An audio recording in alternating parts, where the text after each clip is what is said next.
Hello, welcome back to Mark's House and Garden UK. I love gardening and I love being a YouTuber, but I'm having one of those days today where I am wondering if I've taken on a little bit too much. I don't think this weather's helping either. We're expecting a storm, and just look at this bamboo behind me. Can you see it moving around in the wind? And there's a cover on that banana there which is about to blow off and end up in next door's garden. So it's one of those days where I'm actually starting to question whether I'm any good at gardening and whether I'm any good at YouTube. I'm going to give you a garden tour, but it's going to be different to my normal garden tours because this is going to be warts and all. Oftentimes when you're doing a video and you're editing a video, there's a temptation to only show the good bits and edit out the bad bits. So in this video, I'm going to take you around my garden and show you all the bad bits as well as the good bits. Now, I'm not looking for sympathy. I don't do sympathy. I'm responsible for this. I bought the house, I bought the garden, and I decided to be a YouTuber. But some encouragement might be nice. And also, I suppose, if you're feeling the same as me, it might make you feel a little bit better to know that you're not alone. Look at the wind on that bamboo behind me. So let's get started. Let's have a walk round. And I'll take you all around my garden. And I'll show you warts and all. I'll show you the things I'm a little bit fed up about. I'll talk about some of the plans I've got for the next year. Let's go. So I'm going to start this video in a way that I don't normally start videos, which is by walking up the lane towards the cottage. This is my hedge, starts here, that's my neighbour's house. Look at the size of that. That is about 12 foot tall, and I've got to cut it all down this year. Another one of the big jobs that's facing me. I've already done this bit. And there is my little cottage. 450 years old, that place, and the roof is about to be rethatched. These roofs, these thatch roofs, they don't last forever. In fact, they only last for about 30 years, and this one is 35 years old, so that has got to be redone in the spring. Okay, this is the parterre at the front of the garden. I guess this is something I am quite pleased about. One of the first jobs I took on when I moved in. I love parterres, I love the formality of them. So I'm quite happy about that, but that's a big job. I also put the trachycarpus in there. I'm just stepping over the picket fence in case you're wondering why the camera's doing a little bit of aeronautics. This is the porch at the front of the cottage, and there's my little table with my cactus on. I think that's probably got to go in to the garage. Right, let's make a bit of a move now. There's the parterre, and then we will move towards the gravel garden. Again, these are my plants which live in very hot, dry terrains. The red oak poker nymphophia has died back. I've actually planted in last year's daffodil bulbs in here, and they've started to show the face, so looking forward to a bit of a nice display there in the springtime. These are my hydrangea annabelles. I pruned those two back because they'd finished, but this one finished later than the others, so I let it stay a little bit longer. And there's my bird feeder, or should I say squirrel feeder. I'm about to make a squirrel assault course. So there we go. So there we have basically the front of the garden. You will see all of the garden today, but these are the what I call the front garden bits. The parterre and the gravel garden. I'm pleased with the gravel garden, I have to say. That is, for me, a success, and it's very low maintenance. This is a cycas Revolute. Doesn't mind the cold, but doesn't want the wet, which is why I built that little cover on top of it. And look at this. This is a ornamental quince.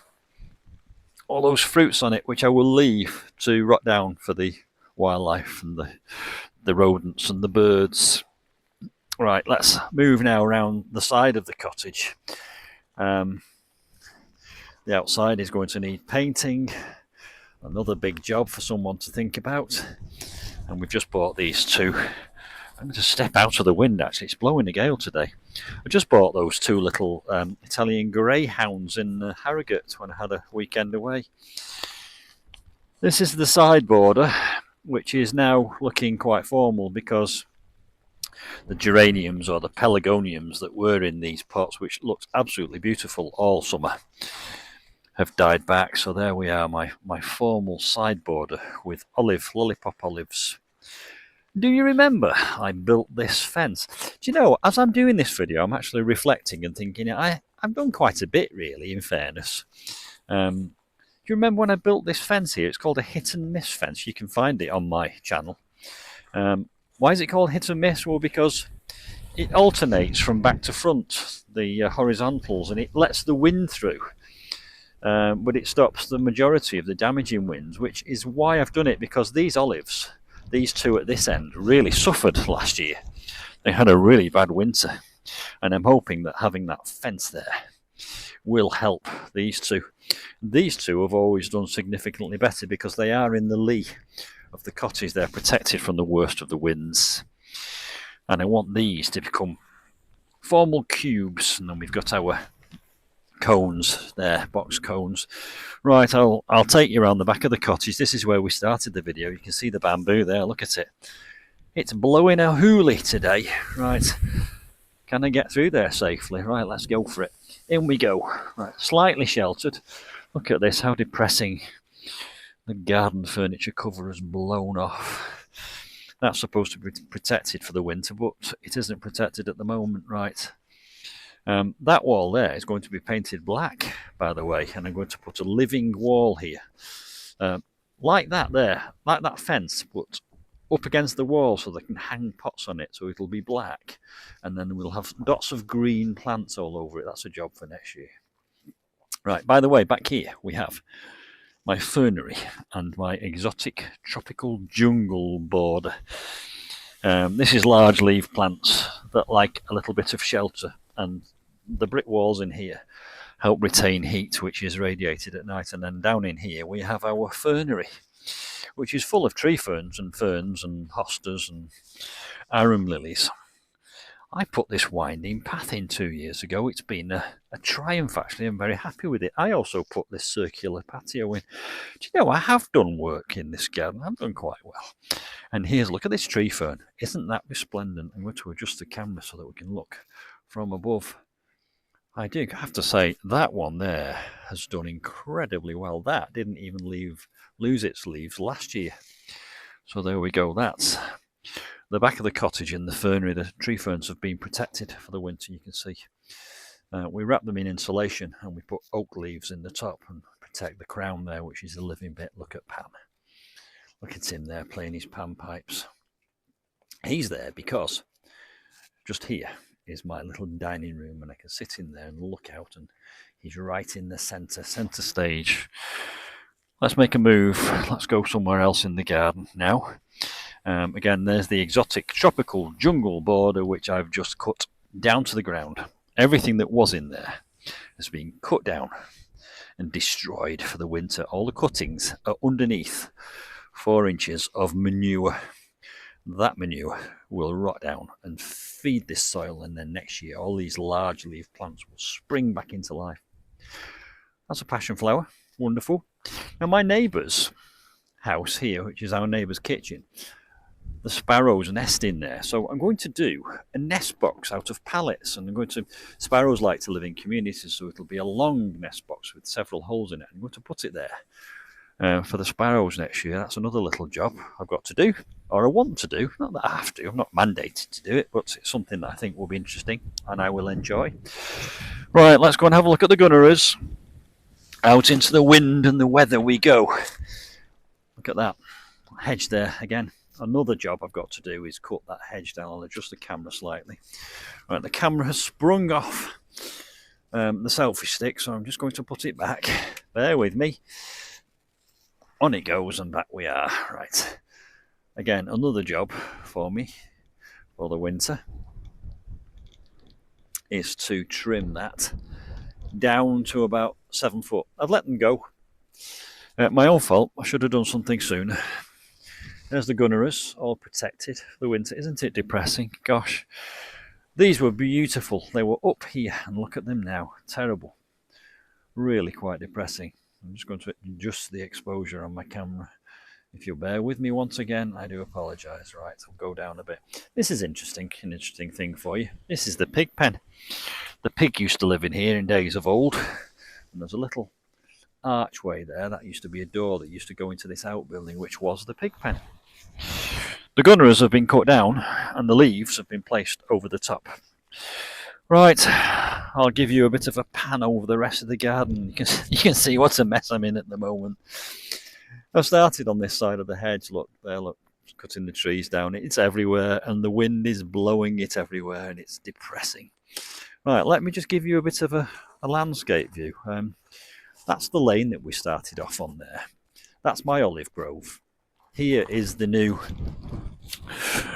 watering hole feature, which I've just made. I hope you can hear me with the wind blowing in my face. Then down there I have my fruit trees, and that's a pampas grass, obviously. And that's my wildflower mound with an underground hedgehog house. And somewhat depressingly, I put a camera in there last week and found a deceased hedgehog. I think it was a juvenile, and it's just not got the skills to survive, and unfortunately it's perished, so we'll have to remove that in the spring. That's my hedgehog feeding station. Some more hedge cuttings here. Now this area here has an asbestos garage in it. We just walked past that gate. There's an asbestos garage here, can you see in the corner? And that's a big pile of scrub. This is going to be cleared out. This is going to be my parking area. I'm going to park, come through that gate there and park down here in the corner. And the reason for that is I am converting that garage block there into accommodation, and I want the whole driveway to become part of the garden. These will be glass doors, and people who stay here, who guest, they can look out down here, and I'd like to have large big terracotta pots with maybe lime trees and lemon trees and citrus trees all the way up the drive, so this drive won't be a drive in the future. There's the piggery we've just been at. These are my hedge trimmings. And here we have quite a nice lawn, actually, quite a big lawn. Incidentally, this house, it's a tiny little cottage. It's only one bedroom. One bedroom cottage, it's semi-detached. I share it with the neighbour next door, who has the other half of it. And it's a one bedroom cottage, but look how big the garden is. It's a massive garden, really, relatively speaking, for a one bedroom cottage. Wildlife pond down there. We'll go down there in a minute, because there's something down there which I must show you, which is something exciting but also something somewhat depressing.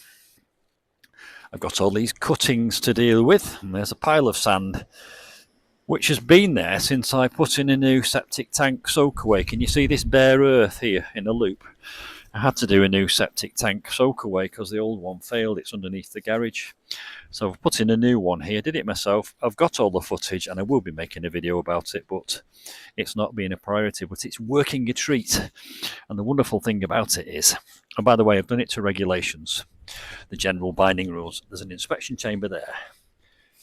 And there's an underground trench 4 feet deep, which comes from the septic tank over there. And all our waste comes down here, and the wastewater soaks away into the ground. Right. One thing I must do this year is prune the fruit trees. That's something you'll see in the next few weeks. And I'm going to make what they call a dead hedge, which is basically like a hurdle hedge all intertwined with all these cuttings will be placed in a lovely dead hedge here in like a snake shape, and that's great for the wildlife. Now last year, I should say 2 years ago, I started a massive project, and the reason it got started so quickly was because my neighbour was going to help me with his mini digger, and he told me that he was selling his mini digger, so I thought, well, I must get on with it before he sells it, so I did it. And if you follow my channel, you'll know what I'm talking about. It's these trenches. They are canals, and there's going to be, or is supposed to be, a horseshoe of water around the main wildlife pond. Listen to that wind.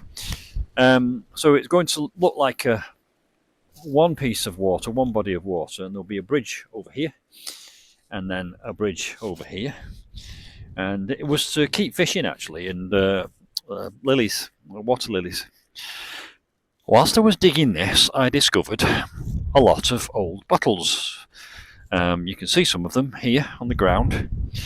And it started another project, which is in here. There is a midden, a Victorian midden or a Victorian bottle dump, and I did a video about it, and so many people said, oh, you mustn't stop there, you must keep digging. So I'm going to keep digging. I'm going to find out what else is down there, because apparently if you go even deeper than I've already gone, I might find some valuable bottles, what they call cod bottles. This hedge, mature hedge, wonderful for wildlife, but I have to get it under control this year. Another one of the massive projects which I've got to go and do. And if I pan round and spin round over the top of the wildlife pond, you can see over there that hedge also. I have to cut it down. Imagine that. That's going to come down to about 5 foot. Imagine getting all those trees down. I'll do it. You'll see me do it in the next couple of months. Wildlife pond looking a bit sad. Right, I'm going to give myself a pat on the back. I'm going to step back over here and tell you that I dug this myself. I did it by hand with a wheelbarrow and a spade. It's 6 meters across, and I already have had frogs, toad, newts, great crested newts, palmate newts and smooth newts. So it's been a success story. Oh, look at that now. A polystyrene block, some old packaging from something in the house which is blown over into the corner of the garden. This gave me an idea the other day, because it was actually floating on the pond. And I shall push it back on the pond and show you what I mean. If I put that on the pond and float it out, I had an idea. I can make a floating duck house out of pallets. I have a load of old pallets over there, and I can build a floating duck house around that, and I can anchor it in the middle here. Another little project which I've been thinking about. There's my dead log, which I've put in for the wildlife. Right, next thing we'll do is we'll go up there and have a look at what's going on over there. Again, I've got so many projects on the go. This is the life of a YouTuber. And my other half is always like, you must finish something, get something finished. Well, that is true, but that's not how it works, unfortunately. Log pile there for wildlife. Hibernaculum under the ground there for wildlife. My garden is very much all about wildlife. Some steps here. Now this area here is going to be a raised viewing platform. I'll step back actually just so I can give you an idea what I mean. That was a conifer. I've raised the canopy on that conifer, and there's going to be a platform, a raised viewing platform with steps going up, so that when you walk up here, you can sit on this deck, this decking platform, and you can look down over the wildlife pond and up the garden to the cottage. And I'm raising my volume a little bit because I'm aware that the wind is blowing in my face and you might not be able to hear me, but that will be a viewing platform looking down over the garden to the cottage. I'm even thinking about cantilevering a jetty into the centre. All these thoughts and plans I have as I'm lying in bed at night. And then on this side here, you'll be able to sit on this viewing platform and look out over the open countryside. And you might not be able to see it, but just there is the Llangollen Canal, the canal that goes in that direction to Wales, and in that direction the rest of the country. You might just be able to see the roofs of canal boats over there. So there we go, a viewing platform. Another project which is in the back of my mind and waiting to be started. But at this moment in time, I'm just thinking, gosh, it's a big project. Haven't I got a lot to do? As well as the fact that I'm converting the garage into accommodation. Right, at the back of my garage, I have a compound. Oh, look at that. I made an obelisk out of pallets. There's one there, and there's one over there. And they've blown over in this wind. We really are exposed to the wind here. They call it the Welsh wind. I've stood that up now.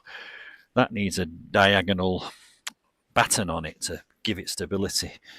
There we go. There's a bamboo I rescued. I bought that from RHS Harlow car. It was virtually dead. It's come back to life. Wonderful. Here is where I store all my empty pots. And that's my bike. It's a little bit embarrassing, I have to say. I promise I'm normally tidier than this. That's a solar powered pond pump there, which is going to be in my new water feature, which is going to be in the olive grove over there. Are you keeping pace with me? Are you keeping up with all this? I hope so. My raised beds, which I've started covering in cardboard. I intend doing something with these next spring. I've got to grow some veg. I've got to grow some veg and have some food out of my garden, but they were given to me. It's one of the wonderful things about being a YouTuber. People send you things. I've actually been sent a battery-powered chainsaw, which I'm actually giving away in my gift bundle in January in my club for club members. Just in case I've piqued your interest, I now have a club called Mark's House and Garden UK Club, and you can join it. It's £1 a month, and you get access to my giveaway gift bundle prize draw. This is that massive hedge I told you about, all coming down, quite huge, coming down to about this level. I've waited till the winter because the birds will not be nesting, but the reason I'm doing that is because I want that view over the fields. There we go. So again, untidy, messy. I feel as if I'm not in control of it. I feel as if it's getting on top of me, but I suppose it's one of those things where it's bite-sized chunks. Let me show you something which I have done this year, which has been a success, which is down the side of the garage. There's a trench here that's got the electric cable in that's got to go into the back of the garage for the garage conversion. Here's the water supply. I've got to dig a trench here, put the water into the back of the garage, which will be for the services in the garage. But if I walk around the side of the garage here, you'll see something which I've done on my own, again with a spade. I put the drains in. Those drains go all the way down there to the septic tank, which you will see if I carefully walk along. This is a wind tunnel, by the way, this side of the garage. The wind just blows through, the Welsh wind blows through. There's that septic tank, and I had to dig a 4-foot trench that goes all the way down there to that soak away. So there we go, a garden tour, warts and all the messy bits, all the things that are in progress, ongoing, half done, some things finished. I suppose I can give myself a pat on the back for some of the finished things. This is a box tree, box pyramid, which I'm bringing back to life. But I also need to make a plan to get on with the other things. There you go, a garden tour, warts and all. The rain's stopped. Still windy. I'm going inside for my lunch. I might do a to-do list. That might be a way of getting a plan together that I feel I can cope with. And no doubt, I will see you soon for some more house and garden adventures. Don't forget to have a look at my club, Mark's House and Garden UK Club. £1 a month. Lots of fun. It's on my website, markshousegarden.com. Bye for now.